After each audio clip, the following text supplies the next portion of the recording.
O'zi bir hafta oldin ekranini qo'ydim deb bizga klientimiz murojaat qildi. Va biz buni ko'rib bildikki, telefonda o'zini original ekrani bo'lmagan, ya'ni OLED ekran bo'lgan. OLED ekranlar ham yaxshi, lekin u o'zini tez sinishi bilan ajralib turadi. Keyin biz klientimizga o'zimizni original ekranimizni taklif qildik. Original ekran bunchalik tez sinmaydi va o'darlarga chidamliroq. Shuning uchun agarda sizda telefoningiz ekrani sinib qolsa, sharoit yaxshi bo'lsa, plyus bo'lsa, original ekranni qo'yganingiz yaxshiroq.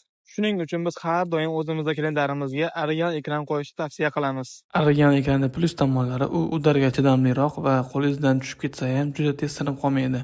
Mana shu klientimizga o'xshab 2 martadan pul sarflashdan o'rniga bittada yaxshi original ekran qo'yib, telefoningizni mazza qilib ishlatganingiz yaxshi. Va biz ekran almashtirib turganimizda maksimalniy iPhone standartlari bilan qilamiz.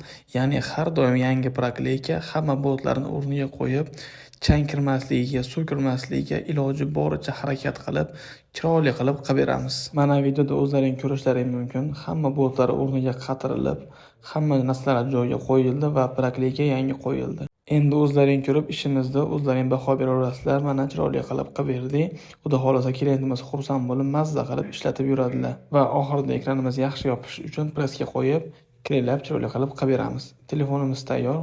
O'zlaring baho beraverasizlar.